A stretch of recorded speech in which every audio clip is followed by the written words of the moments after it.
Good morning, it's SJU on Fandom Entertainment. I'm Joe Starr. I have a pen. I was just taking notes because I'm very official. I'm joined by Dan Merle, Danielle Radford. I also have a pen. Hey. I didn't bring a pen. You didn't tell me this was a pen party. Danielle, we asked for one thing. We asked for a little professionalism I from you. brought a phone. Does a phone work? These kids and their devices. In my day, this was a device. This is my tablet. Pen and paper. I still write in cursive. Not a lot of young folks do now. That's weird. Good. It's useless. It's a useless skill. It's just for signing your name. that I spent a year of my life in elementary school learning. Guys, that I've never used again. Should cursive suck it? Let us know in the comments. But we're doing so much more than talking about cursive today. The Men in Black International trailer dropped. We've got some cool information about Bond 25. We have very sort of breaking in development news about Disney and Hulu. So let's just jump into the day. We got sort of a weird morning lined up for you guys. Thanks for being here. Let's talk Men in Black trailer first. I liked the first trailer. I really love the chemistry between Tessa, Thompson, and Chris Hemsworth.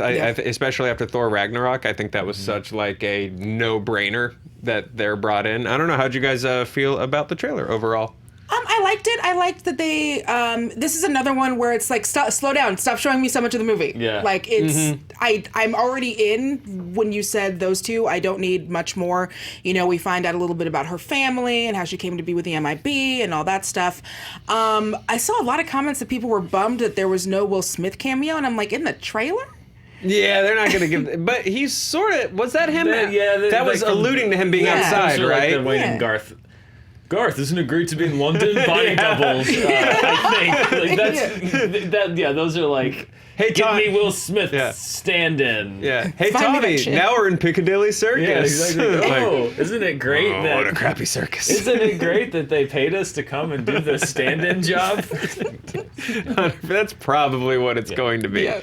100%. That's probably what it's going to be. It looks fun overall, but yeah, I agree. I think we're suffering a little bit from like, you just showed me so many things. And a lot of it hits like the same beats as the first, and maybe that's why it's another thing where they're only showing us, certain parts of it because they hit the same beats as the first. They're sort Men of in selling Black. you like Men in Black. Here's some Men in Black things you remember. Yeah, it's a trailer, so it's hard to Yeah. really draw. But like, I feel like I'm at a crossroads with this movie, and on one side of it I see Men in Black, and on one side of it I see Men in Black 2, and I don't know which one this one's gonna be. Right. Hopefully more like Men in Black than Men in Black 2. What I'm about not a Men in fan. Black 3, Dan? Men in Black 3 is a fun little thing. It's fine. It's fine. It's its own but thing. Two Like was David S. like, Pumpkins. Exactly, it's its own thing. 2 was just not. It was excess and everything that just sort of everything got lost in the shuffle. And whereas Men in Black was like a good little, somewhat, as weird as it sounds, character-driven movie. I mean, it had the big spectacle too, but it wasn't as. It was about the relationships. It was about the relationships, Yeah, it's and kinda what Vincent made it work, D'Onofrio yeah. asking for sugar water. Sugar and water together. So, yeah, it's hard to tell. I got a little bit of a hint of like. I actually didn't like it as much as the first one because it did show so much that I was like, is this movie gonna be like all over the place? Is it gonna have like 8 huge battles and then just be a light show by the end? Which is this all of the jokes? right? Yeah. Is the English car thing? Is that the one?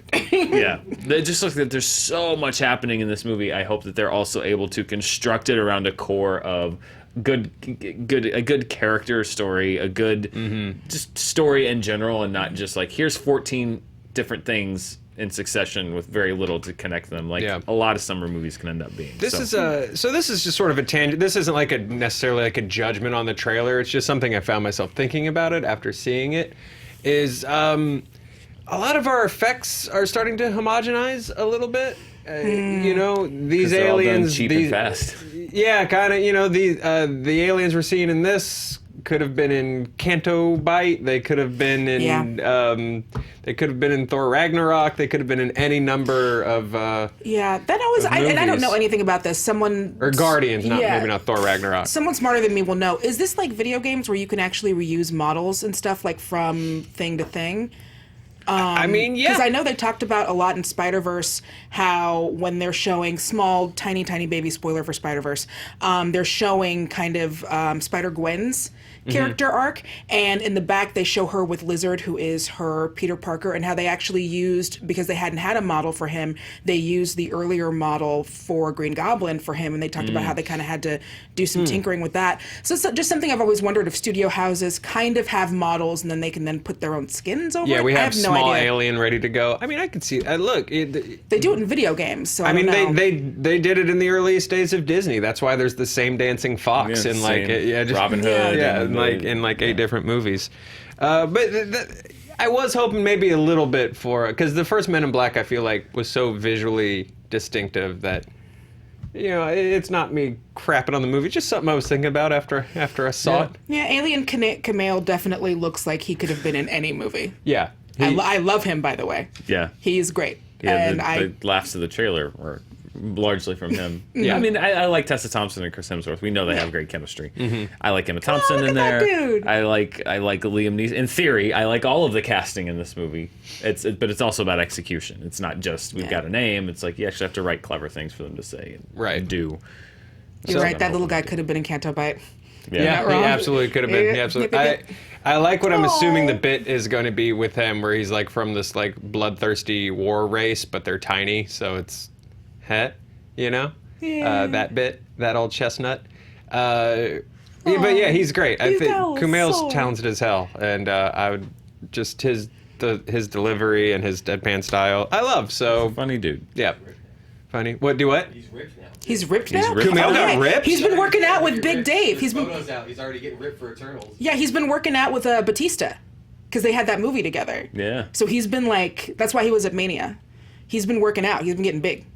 I don't know. He's skeptical.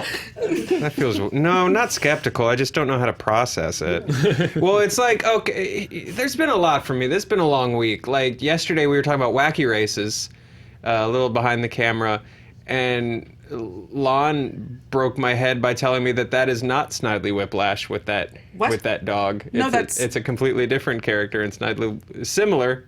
Yeah. Snidely Whiplash similar. Was but he not- busy? They couldn't get Snidely Whiplash? I Like, don't why know. isn't that just him? But that was my Bernstein moment yesterday, where everything I thought I knew to be true was not. Congratulations on your gains, Kumail. I just got to readjust how I look at He was reality. never out of shape. No. No, but there's a difference between being like an in-shape actor dude and getting like brolic. Yeah, And that's getting true. like big. Yeah. Getting just being a pure meat factory. Just opening up for business. Hey guys, you like the Meat Factory talk? Make sure you subscribe to us. Hit the bells. Hit subscribe. Again, we've rebranded the channel to Fandom Entertainment to sort of be able to broaden our scope of what we do on this channel and the kind of stuff we can bring to you and the kind of stuff we can talk about and the kind of stuff we can cover. So now you get us in 2 cool places. You get us here on Fandom Entertainment, and you get us over on Screen Junkies Prime, Main. I think we can Legacy. just go back to calling it Screen Junkies. We now. do Yeah. just call it Because we call it don't have to Screen make Junkies the now. distinction between news and Screen. Just call it Screen Junkies and Fandom Entertainment. Yeah, so again, that happened. A lot of really cool stuff sort of coming up related to that. And so, of course, speaking of cool stuff, make sure you're checking out our Game of Thrones coverage. If you're a Game of Thrones fan, we've got Spencer Roth and Michelle Boyd just like killing it on Mondays, sort of examining the episodes. We have 2 Marvel Kramits out do. pre-Endgame, both of which are worth a watch. We've got We have the one that we did last year. which tracks by Infinity Stones, Stones, right? So Okay. yeah, so last year we did one, but it's also relevant, I think, just because it's also more a plot, kind of a plot roundup. But yeah, it sort of tracks the MCU by Infinity Stone, and then we have the one that we put out this year, which is character by character. So we take one character, we trace their arc, and then we move to another character. It's basically we didn't want to just go movie by movie because Yeah. it's kind of boring. Yeah, And exactly. we wanted to shake it up a little bit, so we did it that way. But I think that if you combine their powers combined, much like the Infinity Gauntlet, You get a I think pretty that good- you get a nice, well-rounded look at both the lore and the characters of the MCU. Yeah. And I think they will come together to be hopefully a nice, complete picture. If you're going to go see Endgame this weekend. Yeah. So we'll have both of those Kramits linked in the description. I hope Ryan heard me say that, so that we throw them in. And of course, okay, sweet. I know I got a mental thumbs up from him too. I love you, Ryan. Make sure you check out our Avengers Endgame review. Roth and Dan did a really great sort of non-spoiler discussion of it. We have plenty more Endgame stuff coming up, mostly beyond this weekend, so everyone gets a chance to see it. We'll have plenty of discussion. We've got plenty of takes. We got plenty of angles, and it's all going to be coming for you. It's all going to be coming for you. As a hint, I'm going to do a thing that I used to do for it. It's going to be fun. It involves waffles. And then we've got a really good Avengers, totally non-spoiler movie fights today, but it is going to be Avengers and Marvel themed. Ace Cabrera's coming back in, as well as Vanessa Gritton. And Flash Thompson himself, Tony Revolori, is coming back to fight. Awesome. He's super excited to do it. And so, yeah, I'm pumped about this fight. It's going to be a good one. We have some really cool questions. That combination. That is going to be a weird one. Yeah, I'm excited. I like it. But it's going to be fun. We got some Bond 25 updates. This is sort of interesting. These are via to her. In a special announcement on Thursday, the producers, together with director Cary Fukunaga, revealed who would be joining Daniel Craig in his fifth and final 007 outing. How is it only 5? Right? I keep forgetting that he's only done 5, and he's been James Bond for like 14 years, 15 years by the end of it. Has it been 15 years? Casino Royale, if I'm not mistaken, came out in 2005, which means that he will have been James Bond for, by the end of this, 15 years, but only done 5 movies. Man, remember a simpler time when people were freaking out because his hair was too light?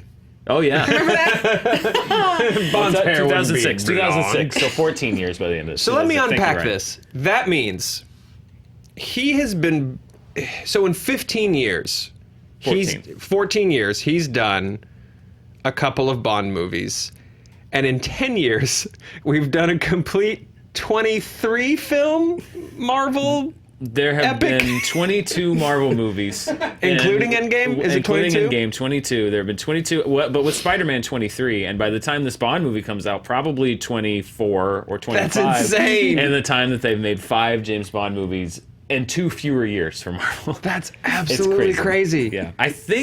I believe I was reading that even though Roger Moore made the Bond movie like every 2 years. I think Daniel Craig will be the longest continuous James Bond in history, but he'll have made as many James Bond films as Pierce Brosnan. Well, that's the trick. That's nuts. That's the trick. That's how you keep your Bond longevity. You just can't overuse your Bond. Don't overcommit. Yeah. A writer's strike and a rights issues lawsuit help. Yeah. Those definitely did not help.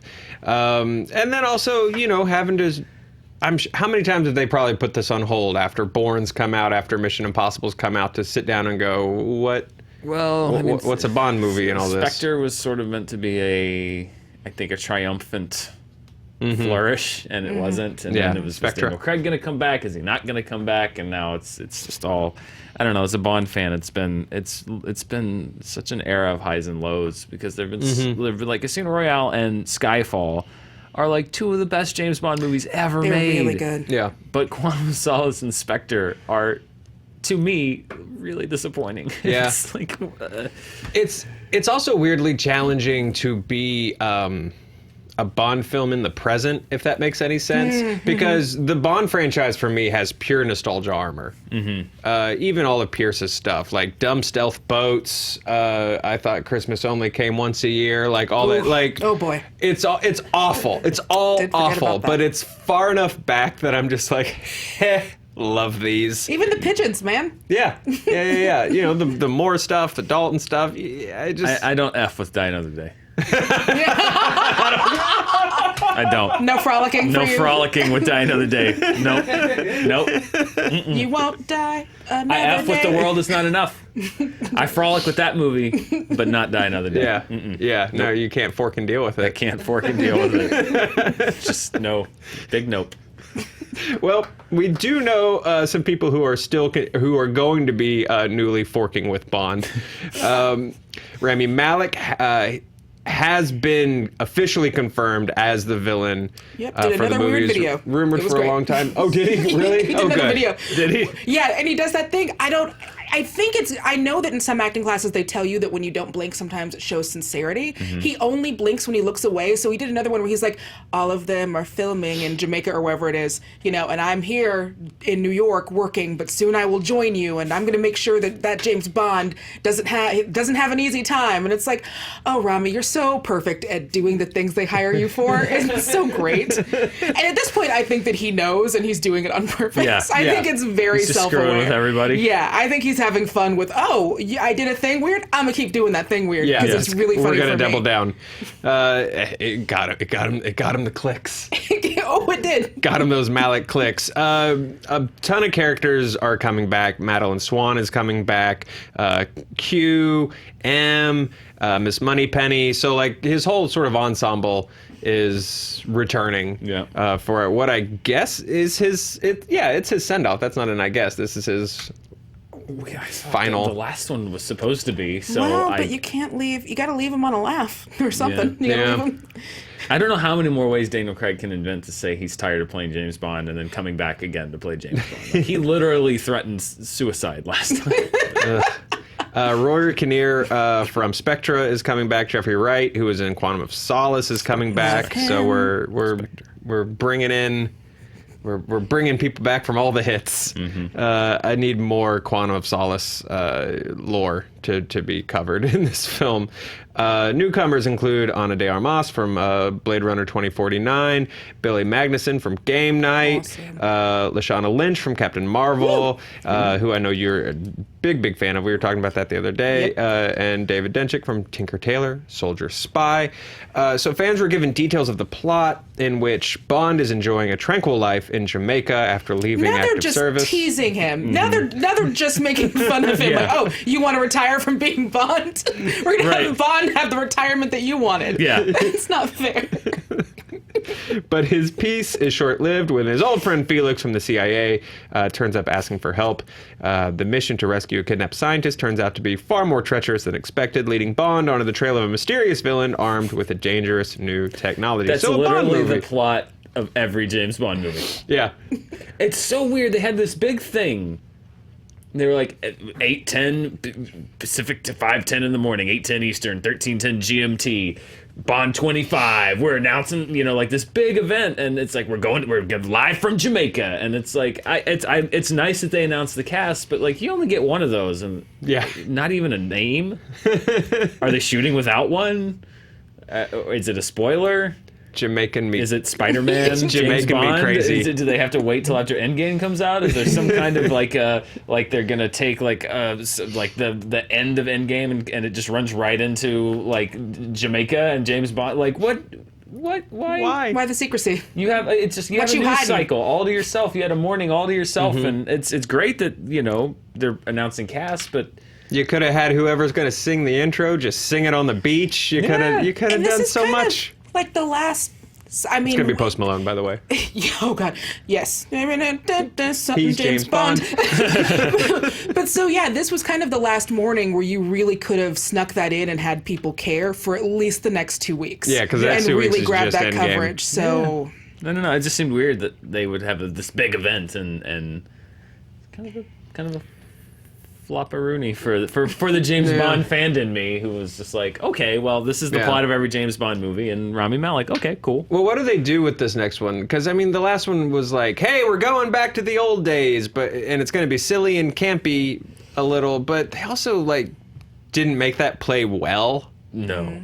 I don't know how you necessarily course correct from that.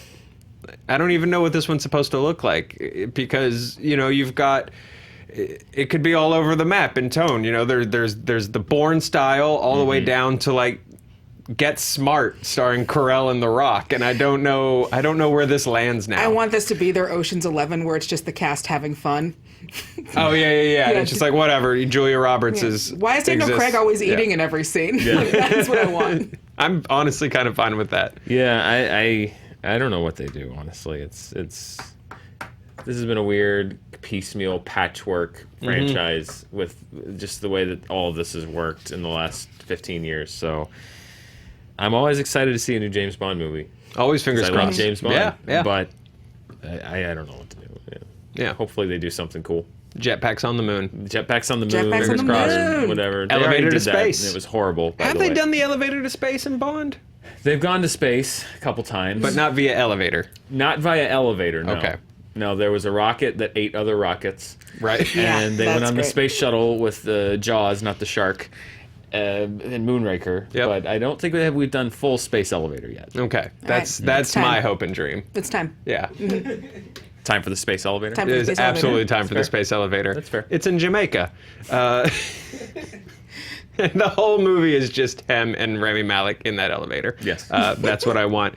Comcast, this is interesting and developing, and Dan, I'm going to lean on you a little bit on this one. Comcast might share Hulu's stake to Disney. This is via Reuters. Comcast is in talks to sell its stake in Hulu to Walt Disney Company, CNBC reported this morning, citing sources familiar with the matter. 10 days ago, Hulu bought back AT&T's stake in the streaming service for $1.43 billion, which I think kind of went under the radar. I don't even think we noticed that happened. No. If Comcast's stake goes to Disney, it would have a 90% share in Hulu. All companies involved have not yet responded for requests to comments as of yet. So right now, unless you've sort of been checking your phone as this is developed, right now this is kind of all we know.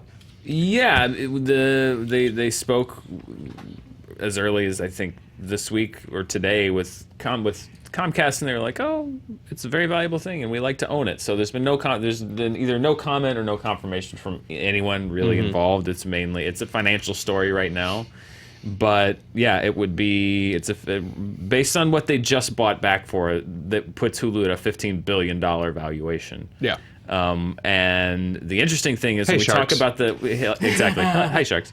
When we talk about the daisy chain of all the acquisitions and stuff, in the original CNBC report, which I was reading, it was talking about the fact that AT&T sold its stake in Hulu back to Hulu to pay down the debt that they've incurred through all of the various acquisitions and mergers and everything else. And they've the AT&T and Time Warner and all of this huge deal that's happened. Right. And then the speculation for Comcast is that Comcast would sell its stake in Hulu to Disney to pay back its debts from acquisitions that it has recently taken, which I believe were also wrapped up in the Fox Disney deal. I think it was Sky.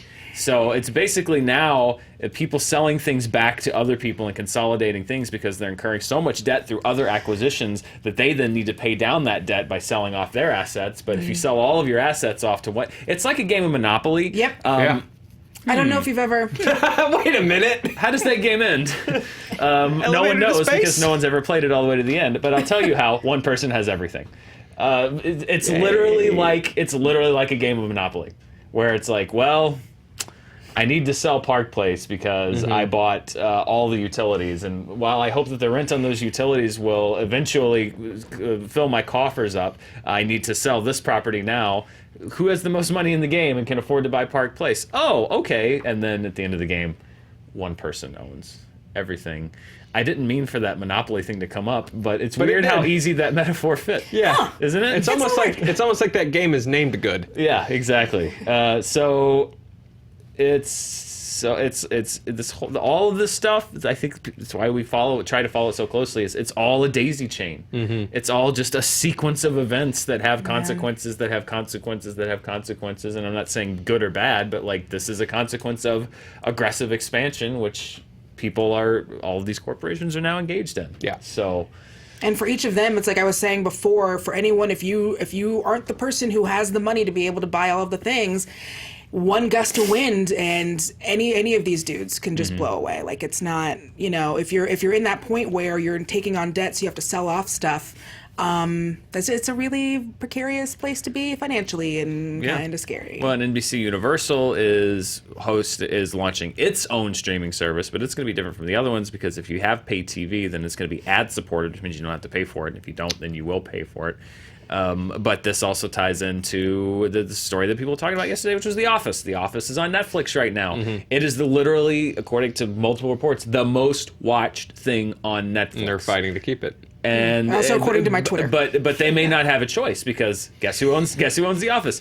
NBC, Universal, Comcast. And they're going to want launching their own service. Are they going to want? But then Netflix could pay them an insane amount of money to keep it because it's their number one show. This is all how it's all tied together. I know they're different companies, but this all ties together to impact what you do every day, what you watch every day, how you watch it. Well, you have enough wagons circling up, and eventually they're going to start Venn diagramming over each other. And yeah. Well, because the question, particularly with The Office, if you're NBC Universal, I think the contract runs out in 2 years. I think it's 2020 or 2021. Is The Office enough of a valuable asset that you take it as your own for your own streaming service, which NBC Universal will have by that point? Or do you squeeze Netflix super hard and get an insane amount of money because Netflix is highly motivated to keep it? You can milk an insane amount of money out of Netflix to license that show and keep licensing it on Netflix. So it's like, what's more valuable? Having The Office as their own asset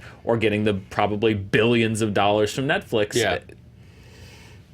Who are desperate to keep it. Desperate to keep it. Like this, these are the I know we call them the streaming wars, and we have for a while, but I almost think it's the content wars. Yeah. Because it's not just about streaming necessarily. It's also about content and who has the rights to it, and who's selling it, who's buying it, who's licensing it, who's making it. It's crazy. Dan? Yes. Where will I be able to find American Greed? Where can you find it now? CNBC. Then you should be able to find it on the NBC Universal streaming service. There we go. I'm guessing. I just want to watch American Greed. And then the new one. That's all you want. The new one, which is the one about people who got murdered for money. Is American Greed You didn't narrow down related shows to at all. American Vandal? It should be.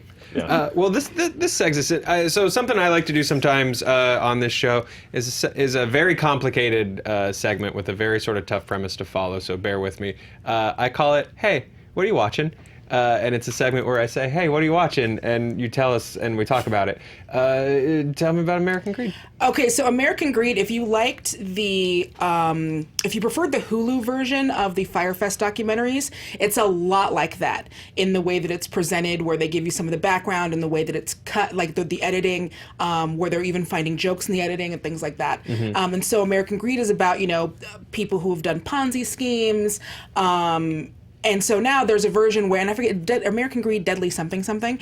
It is great for watching while I'm trying to, take off the day and just relax. I watch a show about rich people being murdered for relaxation. Wow, that says a lot about my brain. That's The Purge. I think that's The Purge. I think that's just The Purge. But yeah, so there are some really good ones there as well, where it's all, and these are true stories. And so if you like true crime, this is a great true crime show. Cool. Yeah. I dig that one. Hey, Dan. Yeah. You watching anything? I'm watching Jeopardy history being made. That's true. Every day. There's this guy, James Holzhauer, who is, I haven't seen yesterday's episode, but as of the day before yesterday, I believe a 13-day champ. He's averaging $70,000 per show. He's earned $1 million on Jeopardy in under 2 weeks of Jeopardy time, and under 14 days. Cool. He is unstoppable. He starts with the high dollar clues. He searches for the daily doubles. He bets everything. And he racks up such a lead that more than once you've gotten to the final Jeopardy and he's had $42,000 and the next person has had $5,000 and the next person has $4,000 and he bets $30,000. He's a professional gambler. Oh, he's a professional gambler who's smart as fork. Smart as frolic. And so he's fast. He's like the Jeopardy Terminator. He is the nightmare that haunts the Jeopardy producers at night because he knows everything. He's fast on the buzzer and he bets every cent that he can and still win. And so he's averaging $70,000. He owns the top five already, the five highest scoring games in Jeopardy. Cool. He already has in 14 days the top five. and he looks unstoppable, like unbeatable. Wasn't there a guy like 2 or 3 years ago? I think he's like a freelance writer for internet outlets now, but Arthur Chu? Arthur Chu. Yeah. He was the Jeopardy. He was like the last like hot Jeopardy hot shot I remember. Like does Jeopardy start trying to bring in like old ringers to take this guy down? I mean, they just had this huge convoluted tournament of champions that was like everyone had a team, and so like they just shot their old champion wad because they brought back, you know, Ken Jennings, like everyone that's done well on the show, I like Jennings. so there's some guys like Seth and Austin. I'm a Jeopardy head. We watch it every day, so I know these things. I don't know the things on Jeopardy, but I know about Jeopardy. You know about the Jeopardy? Yeah. If there was a Jeopardy game about Jeopardy, I might do okay. But that kind of looks like Jeopardy. Now that I think about it. Exactly. But yeah, it's crazy to watch every day because the guy is just like, and he's just like, he's just like, what do you want to bet? He's like, 40,000. Just casually running the table? Yeah, just casually running the table. Or usually in the first round, if he thinks he knows the category, Alex Trebek's like, all right, you hit the daily double. What do you want to do? He'll just go all in. That's awesome. That's amazing. That's really baller. It's crazy. It's been crazy I'm to going to look watch. some clips up online. Yeah, and he's still, unless something happened yesterday, which I haven't seen anything on the news, I would imagine that I would have been spoiled on it if something had happened. It's pretty amazing to watch. Like, he's just systematically... It's not even cheating. It's not like he's gaming the system. He's just good. He's just good. He's smart, fast, and ballsy. Yeah. Which is like, again, it's everything that a Jeopardy producer is afraid of because he's gonna clean them out. But they're also gonna make so much money off of him. Yeah. People watching the Ratings. show and the ratings. And when's the last time someone talked about Jeopardy on this show? So I can't remember the last time. Like, I've talked about Jeopardy with people, but I've never been like, okay, I'm in. I can't remember the last time I was in. Sometimes it's like when someone talks about their dreams for way too long with you, and you're like, But that actually is really rad. just sounding. check out, any given episode. It's insane. It's crazy. I mean, he's a gambler. That's what he does. That's awesome. It's like he was born to take down Jeopardy. So, I'm of course watching Cobra Kai season 2, and I'm trying to do it as slow as possible, so I have it in my life for as long as possible. Because again, under no circumstances should this show be good, should this show work at all, but it is such a cool study of like nostalgia and the baggage we carry into our lives from when we were kids, and dealing with that and past demons and redemption. It's so good. And season 2 is already great so far. I was a little nervous with Marty Cove coming back as Kreese because I was like, that seems a little much, but so far it's actually... I'm only in 3 episodes in, but so far it's actually pretty interesting, and they're kind of hitting it from some angles I didn't expect. But the main thing I wanted to mention is I started watching Warrior. It's The movie or the TV show? the TV show. Okay. It's on Cinemax, and it's based on sort of story ideas and writings by Bruce Lee. His daughter is one of the producers. And so I believe, I might, correct me please if I'm wrong, because I don't want to be wrong on this, but I believe that this is one of the things he was pitching around back in the day when he was really trying to get his foot in the door in Hollywood and just kept getting turned down. It's about Chinatown in the late 1800s. It feels like, it feels a little like Deadwood, but with Kung Fu in it. It's pretty cool. Like, we watched the first 2, and I'm all the way in. Like, seriously, check out this show. They do, Amazon does like a 7-day, free trial for Cinemax if you don't want to pay an extra $10 for Cinemax. But I think it's totally worth checking out. It's super, super fun. And I'm not gonna. And this is gonna sound like I'm being super glib, but I'm not. I already trust it because Bruce Lee's daughter also gave me one of my legit favorite things in the world, and that is WMAC Masters. So I know that I can trust this. I didn't even realize she was a producer and doing things. That's good. Yeah. I don't know if you've ever seen WMAC Masters. It was clearly based on Mortal Kombat. It was a Saturday morning syndicated TV show that was supposed to be a video game, and everyone had different personalities. Okay, pause, because no, I don't. I honestly, I thought you were describing a women's golf show. I'm not gonna lie. So let's pause and unpack this.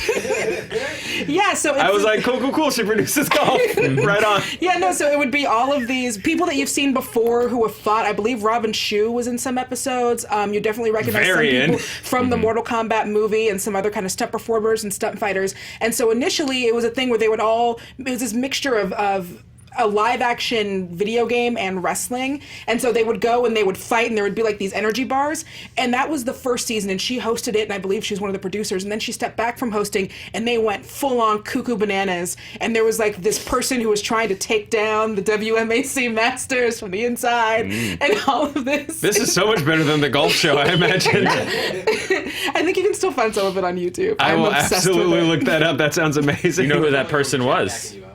You know who that person was trying to take down? Snidely Whiplash. Oh, son of a... That's where he was. He was biding his time. Guys, again, make sure you're checking out Watching Thrones. Hit our Marvel Kramits. The Endgame review is up. We've got a lot more Endgame stuff coming your way. Please be cool and don't spoil Endgame in the comments, even if you think you're being cute and like not spoiling, and like there's no way anyone will see this as like it's spoiler, like if you're referencing lines or whatever, like be cool to each other.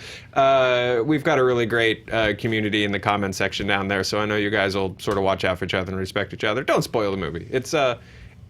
It's really worth going in unspoiled for. Movie fights today, again, live at 4. Ace, Gritton, Tony Revolori. It's going to be a really, really good show. Fun. I believe you're hosting. I believe I am. Hal is on assignment. Yep. A very fun assignment. If you've seen on Twitter, you know where he is. Yeah, he very looks like he's cool, fun assignment. Having the best time. I can't wait to hear Yeah, about he's it. repping the Owls in Japan. It's gonna be good. But in a good way. But today, but in a good There's way. been mixed results with YouTube channels going to Japan. Trust me, it's going to be fine. Everything's cool. It's Hal. We trust It's Hal. We know Hal. He's awesome, and he's sending back some really awesome stuff, and he's talking to some really cool people that I'm excited to see the footage from. Sorry, I just see at the end of Guardians 2 with trying to explain to Baby Groot not to push the button, and it's just like, now don't be Logan Paul, and like Baby Hal's like, no! Hal would never. He would absolutely never. Except for the think about London thing in Austin Powers, which is the funniest thing he ever did. Talking to the poor suit lady in London. Yeah, baby. Oh boy, always end on an Austin Powers reference, guys. That's the show. Thank you so much for being here. Honestly, thank you for caring about our weird stuff. We'll see you tomorrow. Bye.